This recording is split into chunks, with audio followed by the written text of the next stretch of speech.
I'm Jeff Hoppe. I'm the owner of South Sound Guitar Repair. I live in Tacoma, and this is my story. I grew up a military kid. My dad moved away pretty early on, and my mom decided she loved Tacoma a lot, and so she stayed here. And I went to DeLong, Hunt, and Stadium High School, and liked Stadium quite a bit. And it was it's kind of a rough town back then, and it's come a long ways now, and it's pretty exciting to see. A love of music starts fairly young. Pretty early, I think. Well, I kind of grew up with it. My mom was always playing it, but as far as playing instruments, I think around 17, I think it was mostly a way to meet women, and and it was fun. It's just I didn't really know what I was doing. I was a punk rock kid. I think being into punk rock, it's super accessible. It looks like I can do it. Looks like everybody's having a good time. So that's kind of where it started. It was kind of hard because since we were between Seattle and Olympia, we'd have to travel a lot. And Olympia back then was only like a 25-minute drive. So going to Capitol backstage was great. But every once in a while, cool shows would happen in Tacoma. And UPS used to have really great shows. And the radio station was like a really big part of my growing up. I used to just listen all night long, listening for new. It was the dawn of college radio, so it was super important to me. And then I could walk a mile, not even up to campus, and go see Seaweed and Beat Happening and My Name and all that kind of local heroes. I was a singer-songwriter. I pretty much never really learned to play guitar that well. I was just wanted to write songs, and so I took enough lessons to learn enough chords to write a couple songs, and so since I was kind of a songwriter, I oftentimes got pushed to the frontman position, whether I wanted it or not, and I don't know, we got to play some fun shows. A lot of kids were really DIY, and they'd rent out the Mountaineers Hall or Slovenian Hall, or I don't know what it is now. I think it's a law office, also downtown in Old Town, and or sometimes PLU would have shows, and we'd play or people's basements, a lot of basement shows. And then like my first real guitar, I got a Guitar Maniacs, and it's my, is a vintage 66 Music Master that I had for a really long time, and it was a fun guitar, but then eventually you just keep going. Well, I was kind of working a not that great assembly line job and just kind of wanted to reinvent where I was going. Turned out being a rock star wasn't going to work out, so I needed to figure something out. And I was like, what has been important to me my whole life? And it was music, and I knew I liked working with my hands a lot. It was always my favorite part of other jobs. And so then we just decided to move to Minnesota and go to school and just try it out. And it was really one kind of drunken birthday night with a friend, just like, oh, if I could do it all over again, I'd do this. And he's like, just do it. Quit talking about it, just do it. And so we kind of just did it. What do you love about this city? I think I just feel like I fit in here. I think I like that it's working class. People are nice enough, but still give you your privacy. I don't know. I think there's a really good collection of owner-operated businesses that, since I've opened my own business, I've kind of grown a network that I really like that. Yeah, I think but the working class ethic, I think, just permeates everything, and I feel like a lot of people are on the same playing field.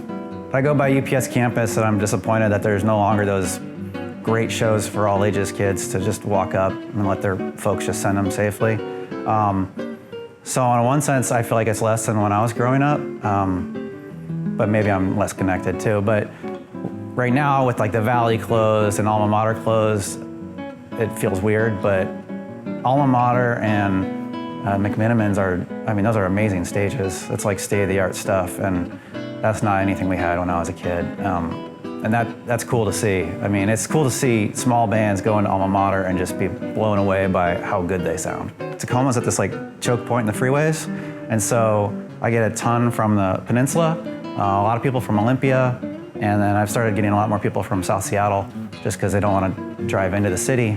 And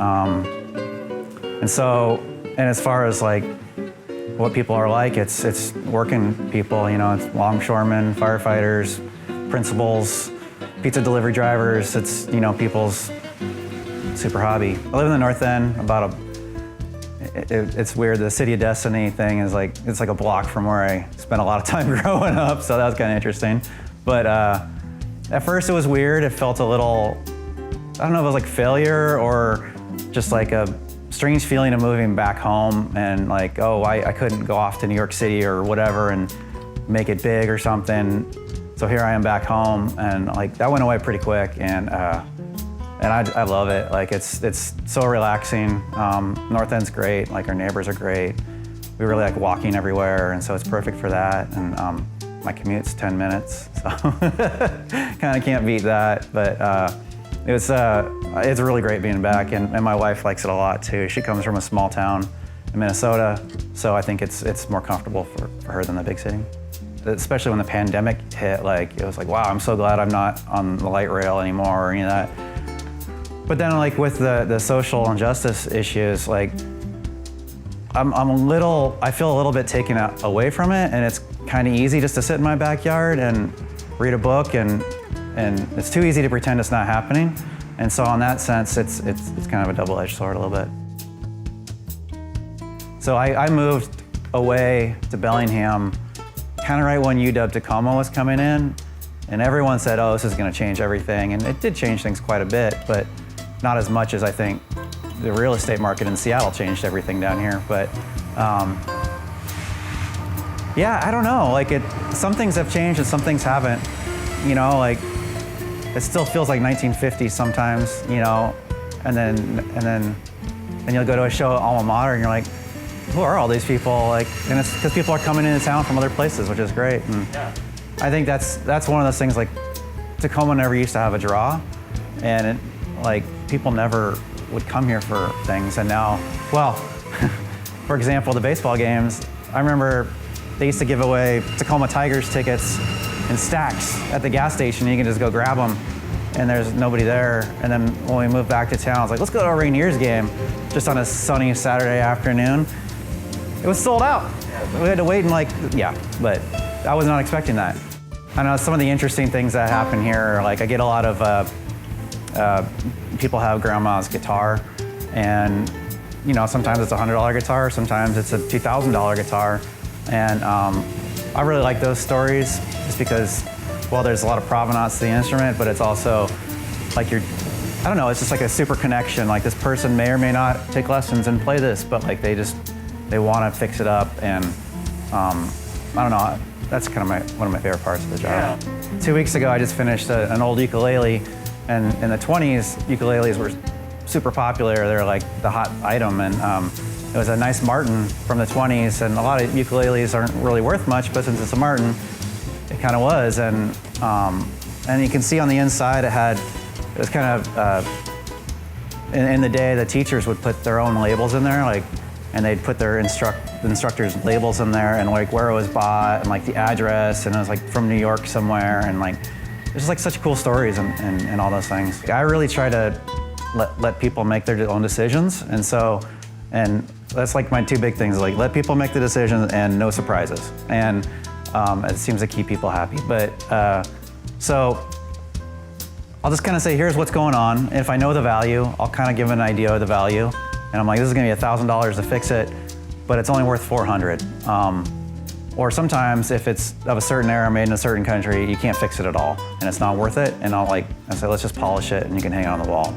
Sometimes I don't love working by myself, but sometimes I really do. I don't have to choose the music for anyone else. I can just listen to if I want to put on some super depressing, sad sack, you know, singer-songwriter and just wallow in it, I can do that and not worry about anybody else. If I just want to put drone music on, just so there's something going on. So that's a part I like. But I can just really focus on the instruments and just kind of like, the hard part is getting pulled away, and then it takes a long time, like any job, like getting back into like where was I, or remeasuring things or whatever, and just if you can just really focus on something, you can really crank through some stuff. It's a hard job to make money at if you're not fast, and so speed is a big key, and also avoiding distractions. I miss going to Peaks and Pints. I miss I miss just having a beer and seeing all the bartenders you know and people you know. I mean, another good side of Tacoma is people remember you when you come in. Work has been really busy during the COVID, and one of the big downsides of working alone is like, it's just me to, you know, if 3 guitars come in and 1 guitar goes out, then it's just not getting done any faster. There's no reinforcements coming. So, so just some more, like, I think people are really investing in their instruments right now because they're playing them or they got a little stimulus money or whatever it is, but it's been a bit overwhelming, and so it'd be nice just to have like a nice steady flow again so I can sleep better. I'm Jeff Hoppe. I'm the owner of South Sound Guitar Repair. I live in Tacoma, and this is my story.